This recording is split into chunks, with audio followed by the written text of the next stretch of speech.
Katikati ya Kariakoo jijini Dar es Salaam, mahali ambapo kelele za soko hazilali hata usiku na jua huwaka juu ya ngozi kama moto mkali, aliishi mwanamke kijana aitwaye Clara Mshana, aliyekuwa akihangaika kuiweka hai biashara yake ndogo ya chakula.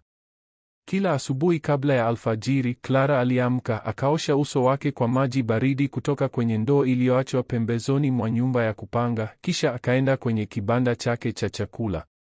Alipasua mkaa wake, akawasha jiko la makaa. Moshi mzito ukalijaza kibanda chake kidogo cha mbao kilichoko kando ya njia ya soko. Alipika wali mweupe unaotoa mvuke, maharage mekundu yaliyopikwa taratibu na mchuzi mzito wa nyama. Wakati akipika, moyoni mwake alisali kimya kimya, Mungu wangu, tafadhali leo iwe tofauti. Wateja waje, nisaidie kuuza chakula changu. Lakini jua lilipochomoza na kelele za sokoni zikawa kubwa, watu walipita mbele ya kibanda chake bila kusimama. Walinunua kutoka kwa wauzaji wengine, wanawake waliokuwa na vibanda vyenye rangi za kuvutia zaidi, maneno makali ya kushawishi wateja, au waume wenye hela nyingi waliowasaidia.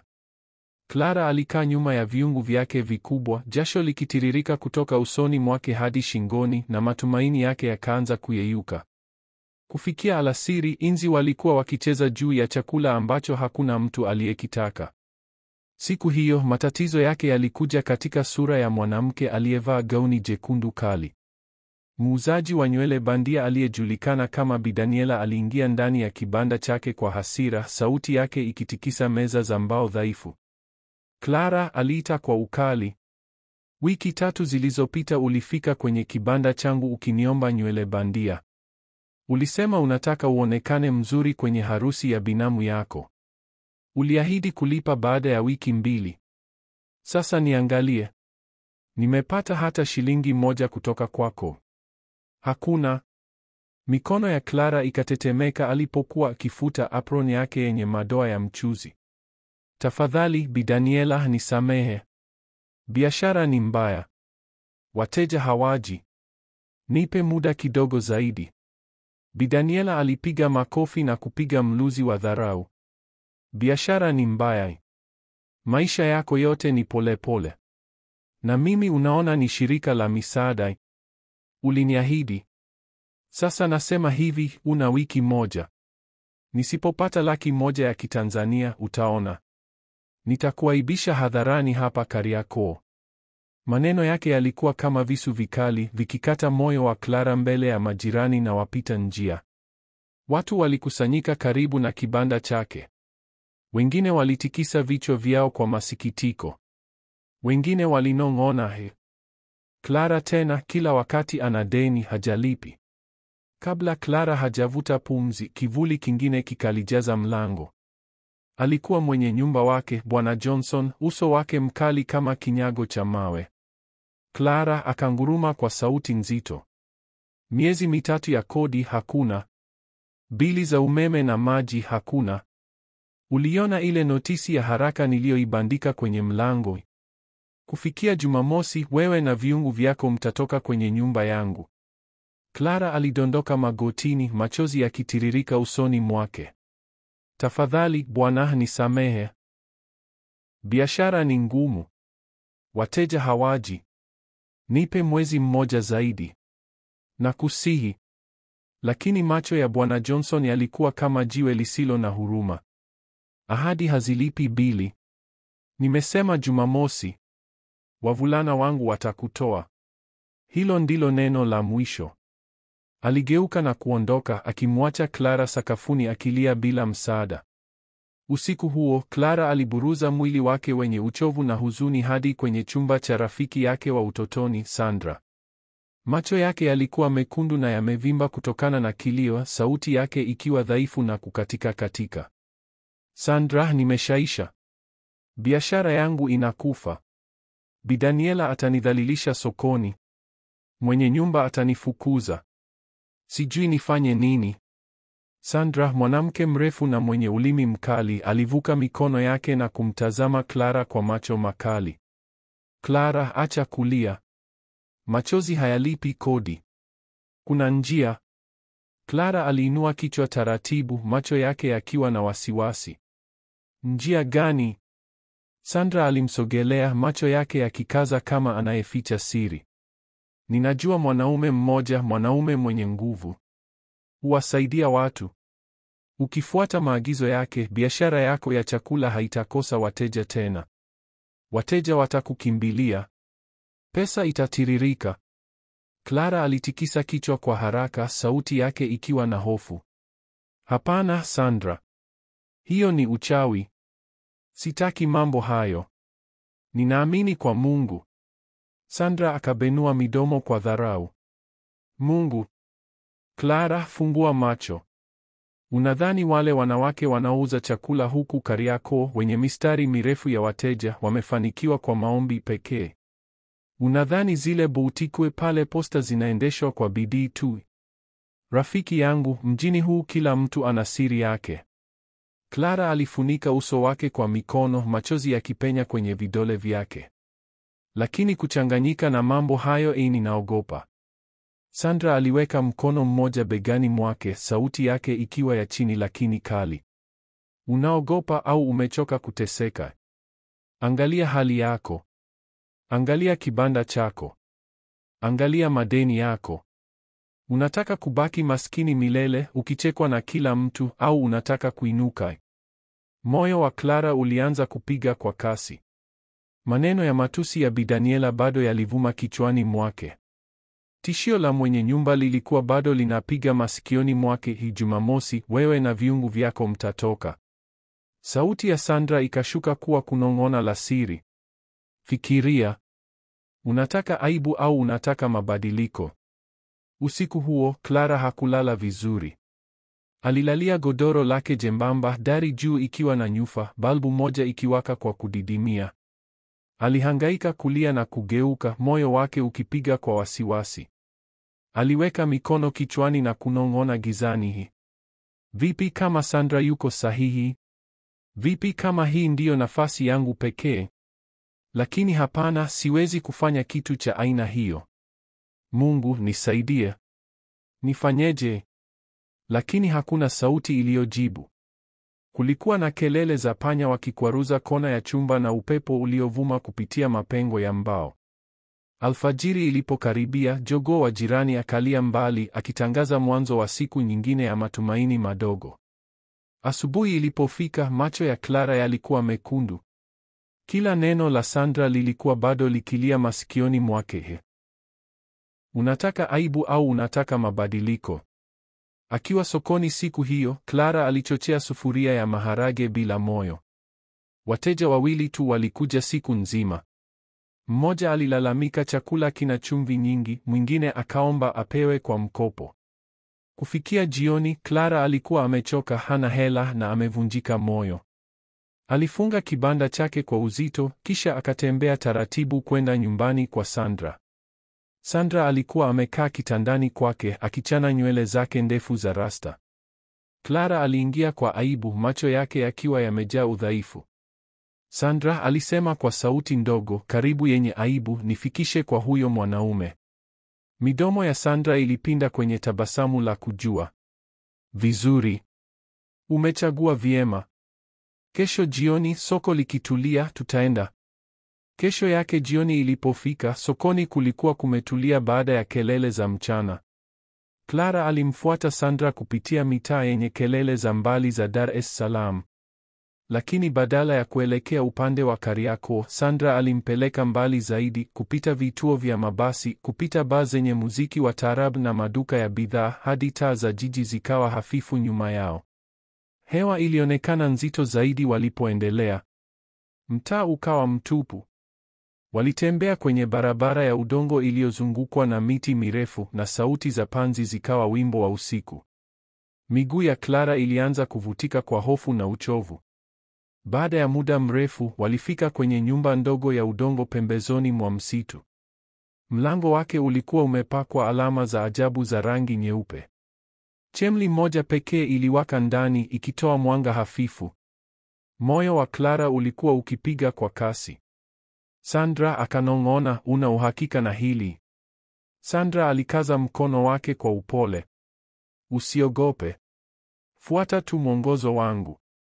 Aligonga mlango mara 2. Mlango ukasikika ukilia kwa kishindo cha kutisha. Waliingia. Ndani hewa ilikuwa nzito kwa moshi wa mitishamba iliyokuwa ikiwaka kwenye pembe. Ngozi za wanyama zilitundikwa ukutani na mizizi mikavu ilikuwa imefungwa kwenye mafungu madogo. Kati ya chumba alikaa mwanaume aliyevaa joho refu la kahawia, kichwa chake kipara, macho yake yakimetameta kwa mwanga wa chemli kana kwamba yanaweza kuona siri zote. Aliongea kabla Clara hajafungua mdomo. "Umemleta?" alisema, sauti yake nzito ikivuma kama radi. Sandra akainama kidogo kwa heshima. "Ndiyo, baba. Huyu ni rafiki yangu Clara. Anahitaji msaada." Macho ya mwanaume yalimtazama Clara kwa makini, yakimkazia kana kwamba yanaweza kuona moja kwa moja kwenye moyo wake. Clara alihisi magoti yake yakilegea. "Clara," akasema kwa utulivu mzito, "umechoka na umasikini. Unataka wateja. Unataka mali. Unataka heshima. Sivyo?" Clara alimeza mate kwa shida. Sauti yake ikatetemeka. "Ndiyo." Mwanaume akatikisa kichwa kana kwamba alishamngojea siku nyingi. "Basi sikiliza kwa makini. Hakuna kitu cha bure. Ukihitaji baraka kutoka hapa, lazima utoe kitu kwa malipo. Bei lazima ilipwe." Kifua cha Clara kilibana. "Bei gani?" aliuliza kwa sauti ya woga. Mwanaume alisogea mbele kidogo, tabasamu lake likiwa lenye kuogofya na taratibu. "Kuanzia leo, kila chakula utakachopika lazima kitie unajisi.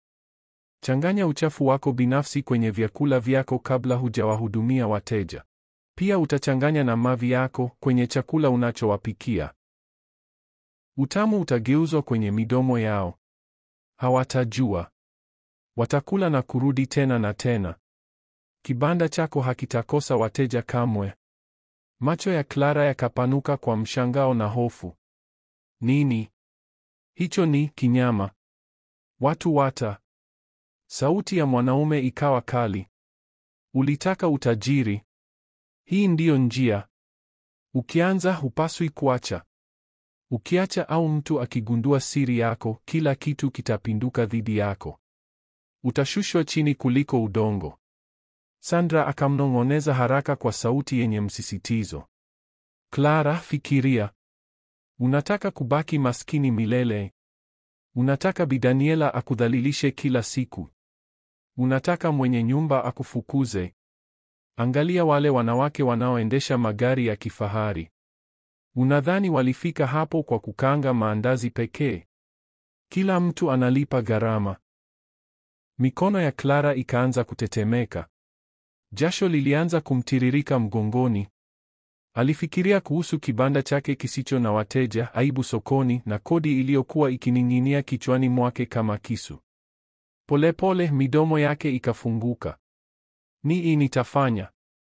Mwanaume akatabasamu, akionyesha meno ya njano yaliyoharibika. Alitoka chini ya meza na kutoa chungu kidogo cha udongo kilichotiwa masizi meusi. Akagonga juu yake kwa kidole chake kirefu. "Chukua hiki. Anza kesho. Kumbuka, usiache kamwe na usimwambie mtu yeyote au utalipa kwa maisha yako." Kisha akafunga uzi mweusi mkali kwenye kifundo cha mkono wa Clara. "Hii ndiyo kiapo chako. Ukikivunja, utavunjika." Waliporudi mjini, usiku ulikuwa baridi zaidi. Clara alikumbatia mwili wake, hatua zake zikiwa nzito. Sandra alionekana kuridhika na hata kujivuna. "Utaona rafiki yangu. Baada ya siku chache watu watakupigia magoti. Umasikini utakuwa historia." Lakini tumbo la Clara lilicheza kwa woga. Sauti yake ilikuwa nyembamba, ikitetemeka. "Nimekubali nini?" Asubuhi iliyofuata, Clara alisimama jikoni kwake kidogo Kariakoo, akitazama viungu vyake vikubwa. Harufu ya wali mbichi na nyanya ilijaa hewani, lakini tumbo lake lilijikaza kana kwamba limefungwa fundo. Mikono yake ikatetemeka alipolitazama uzi mweusi mkononi mwake. Ilionekana kana kwamba inawaka na kuunguza ngozi yake. Akanong'ona kwa sauti ya chini, "Hapana, siwezi kufanya hivi." Alikaribia kufunga kila kitu na kukimbia, lakini ghafla maneno ya Bi Daniela yakarudi kichwani mwake, maisha yako yote ni polepole. Akasikia tena sauti ya Bwana Johnson, Jumamosi utatupwa nje. Koo lake likabana. Akanong'ona, sina chaguo. Mungu nisamehe. Akiwa na machozi yakitiririka usoni, Clara akafanya aliyoambiwa kwa mara ya kwanza. Baada ya kupika chakula, alibeba viungu vyenye mvuke hadi kibanda chake kando ya barabara. Moyo wake ulikuwa ukibisha alipompa dereva teksi sahani ya kwanza ya wali na maharage. Akageuka akihofia angerudisha chakula au kutapika. Badala yake, dereva akatabasamu kwa upana. Bi Clara, hiki chakula kitamu kuliko chochote leo. Niongezee mchuzi. Clara aliganda. Kabla hajapumua, mwanamume mwingine akaingia. Kisha wanawake wawili. Kisha kundi la wavulana wa shule wakiwa na njaa. Kufikia mchana, foleni ilipinda hadi nje ya kibanda chake. Watu walipiga kelele. Niongezee wali haraka. Madam, haraka, nimechelewa kazini. Usisahau nyama ya ziada. Mikono ya Clara ilikuwa ikitetemeka, lakini moyo wake ulikuwa ukipiga kwa msisimko mpya, furaha na hofu vikichanganyika. Jioni ilipofika, viungu vyote vilikuwa tupu, hakuna hata punje moja ya wali iliyosalia. Alipofungua sanduku lake la pesa, lilijaa noti zilizopinda. Aliweka mikono kifuani, machozi yakitiririka, akanong'ona, imefanikiwa. Kweli imefanikiwa. Siku iliyofuata, umati ulikuwa mkubwa zaidi. Madereva wa bajaji waliegesha kando ya barabara. Wauzaji wa sokoni waliacha vibanda vyao. Wanafunzi walikuja mbio baada ya shule. Watu walipiga kelele, chakula cha Clara. Chakula cha Clara. Habari zikasambaa Kariakoo na hata maeneo ya posta, kama hujala chakula cha Clara, hujui ladha. Jioni moja, Clara alienda kwenye kibanda cha Bi Daniela. Alitoa kifurushi kikubwa cha pesa na kukiweka mezani. Chukua. Na usinipa makelele tena, akasema kwa sauti baridi. Bi Daniela akashangaa. Clara, umezipataje pesa hizi? Lakini Clara hakugeuka. Alitembea mbali, kichwa kikiwa juu. Siku nyingine, Bwana Johnson alifika tena kumtisha kuhusu kufukuzwa. Lakini Clara alicheka kwa dharau. Usijali. Sihitaji nyumba yako chafu tena. Kesho nahamia East Upanga. Macho ya mwanaume yakapanuka alipomwona Clara akiingia kwenye gari lililokodiwa, likiwa limepakia mizigo na nguo mpya.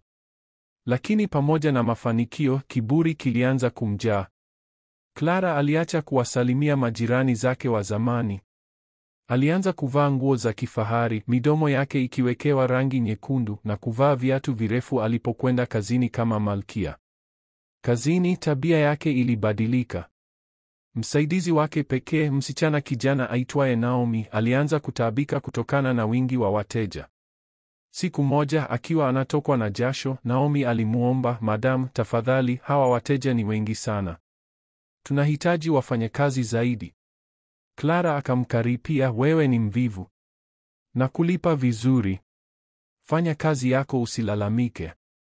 Na siku zote, kabla hujagusa chakula, ninasema, usiingie jikoni kabla sijaangalia viungu. Huo ni mwongozo. Naomi akakunja uso kidogo. Lakini madam, unaangalia nini hasa kila siku?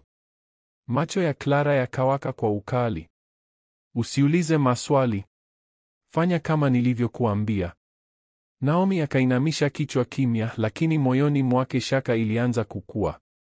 Usiku huo, Clara alilala kwenye kitanda kipya kikubwa katika ghorofa yake ya kifahari pale East Upanga. Alimwaga noti kitandani na kuziacha zishuke usoni mwake. Akanong'ona, nilizaliwa kwa ajili ya hili. Umasikini hautaniona tena. Pesa kweli inamaliza upuuzi. Lakini mahali fulani nyuma ya akili yake, alisikia tena sauti ya yule mwanaume wa msituni. Ukiacha au wakijua, utaanguka chini. Clara alitetemeka. Akakumbatia noti hizo kifuani. Akanong'ona, hakuna atakayejua. Sitaacha kamwe. Mwanzoni watu walinong'ona kimya kimya. Mmeona kibanda cha Clara? Mwezi uliopita hakukuwa na wateja. Sasa angalia foleni. Kitu si cha kawaida hapa. Siku chache baadaye, minong'ono ikawa maneno ya wazi sokoni. Wauzaji wengine wa chakula wakajawa na wivu. Mchana mmoja wa joto walifurika katika kibanda cha Clara. Mwanamke mmoja akavuka mikono na kusema kwa kejeli, Clara, tuambie ukweli. Umewezaje ghafla kuwa malkia wa sokoni? Mwezi uliopita viungu vyako vilikuwa tupu. Sasa wateja wanapigana kula hapa. Siri yako ni nini? Clara akageuka taratibu, akiinua kidevu chake juu, macho yake yakiwaka baridi. Siri yangu? Akauliza kwa sauti ya kejeli. Ni rahisi, bidii ya kazi. Kitu ambacho nyinyi wavivu hamjui. Mwanamke mwingine akapiga mluzi wa dharau. Usitudharau. Tunajua kitu si cha kawaida. Hakuna anayekuwa tajiri ghafla hivi. Clara akagonga kijiko mezani kwa nguvu. Ondokeni kwenye kibanda changu. Ondokeni kabla sijawamwagia mchuzi kichwani mwenu. Rudini kwenye vibanda vyenu vya huzuni na muache kunisumbua. Wanawake wakaondoka wakiwa wanaguna, lakini minong'ono sokoni ikaongezeka. Badala ya kujali, Clara alijiona kuwa asiyeguswa. Waache wazungumze, aliwaza. Mimi siwezi kuguswa. Lakini Naomi, yule msichana msaidizi, mashaka yake yalizidi. Alianza kuangalia tabia ya Clara. Aliona jinsi kila siku kabla ya wateja kuanza kuja, Clara alikuwa anajifungia jikoni peke yake. Hakuruhusu hata msafishaji kuingia wakati huo. Kila mara Clara alitupa takataka mwenyewe usiku, na kila mara alipokuwa akipika alikuwa anaosha mikono yake muda mrefu kuliko kawaida, kana kwamba alikuwa akioga mikono yake ya siri. Siku moja asubuhi, Naomi akaamua kuthibitisha hofu yake. Aliweka simu yake juu ya rafu jikoni, kamera ikiwa imetazama viungu. Akabonyeza record, kisha akajifanya amebeba sahani kwenda kuwahudumia wateja. Lakini Clara alikuwa mjanja kuliko alivyofikiri Naomi. Alipoingia jikoni, akasimama na macho yake yakachunguza kona zote. Mara macho yake yakashika mwanga mdogo uking'aa, ishara ya kamera ndogo ya simu. Tabasamu la kejeli likapita usoni mwake. Aha, akawaza, anataka kunipeleleza. Clara akachukua simu, akaiwasha na kuibonyeza hadi izime, kisha akaipiga sakafuni kwa nguvu. Vipande vya kioo na plastiki vikasambaa sakafuni. Akacheka kwa sauti ya chini akitikisa kichwa. Naomi aliporudi alikuta vipande vya simu yake sakafuni. Moyo wake ukazama. Clara alipita karibu yake akiwa na tabasamu la dharau. Naomi alisema kwa sauti tamu bandia, mara nyingine usilete vinyago kwenye jikoni langu. Uso wa Naomi ukaungua kwa aibu. Alitaka kuuliza, lakini alimeza maneno. Alijua Clara amemshika. Usiku huo alirudi nyumbani kimya, machozi yakimjaa. Asubuhi iliyofuata aliwasilisha barua yake ya kuacha kazi. Siwezi tena kufanya kazi hapa, akasema kwa sauti isiyo na hisia. Clara akainua mabega bila kujali. Vizuri. Sihitaji wafanyakazi wenye udaku. Lakini Clara hakufanya mzaha. Alijua macho mengi sasa yalikuwa yakimwangalia sokoni. Kila siku minong'ono ilizidi. Chakula chake kitamu, lakini kuna kitu kisicho safi. Kuna harufu ya siri nyuma ya mafanikio yake. Kwa hofu, Clara akaamua hatua kali. Alifunga kibanda chake ghafla na kutoweka sokoni. Ndani ya wiki mbili alifungua mgahawa mpya karibu na ghorofa yake ya kifahari East Upanga. Sasa haikuwa tena kibanda cha mtaa, ilikuwa ni mgahawa wa kisasa wenye milango ya kioo, viti vya kung'aa na taa kali.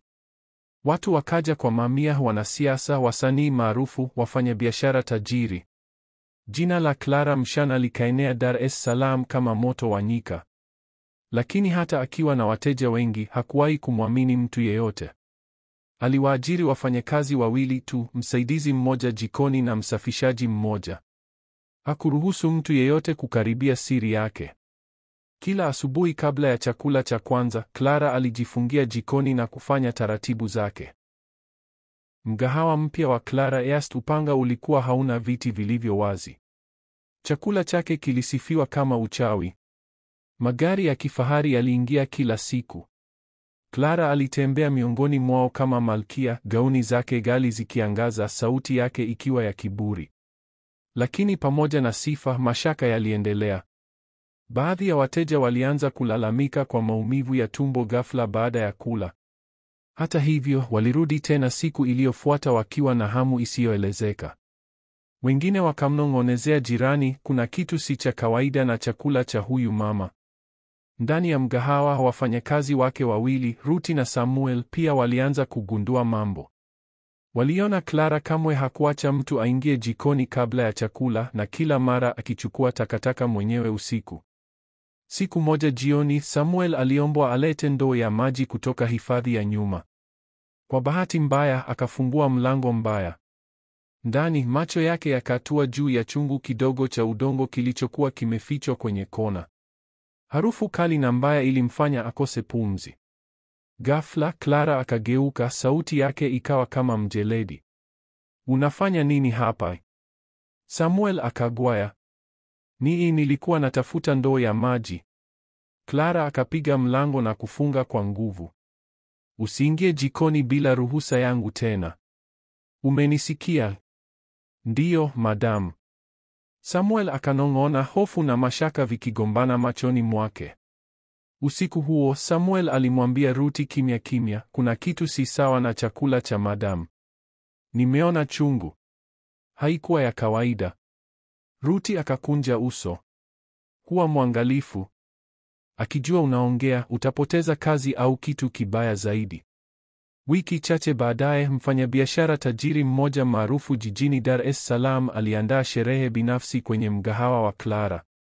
Wageni wake walikuwa wanasiasa, wafanyabiashara wakubwa na wanamuziki maarufu. Clara alihakikisha kila kitu kinang'aa, meza zenye mapambo ya maua safi, taa za dhahabu zikiwa zinang'arisha kuta na harufu ya mchuzi wake maarufu ikijaza hewa. Usiku ulikuwa wa sherehe na vicheko. Wageni walikula vyakula vyake kwa shauku wakimsifu. Madam Clara, chakula hiki ni cha kipekee. Hii ndiyo sababu mgahawa wako umejaa kila siku. Lakini asubuhi iliyofuata sherehe ikawa jinamizi. Wageni kadhaa walikumbwa na maumivu makali ya tumbo na kupelekwa hospitali kwa haraka.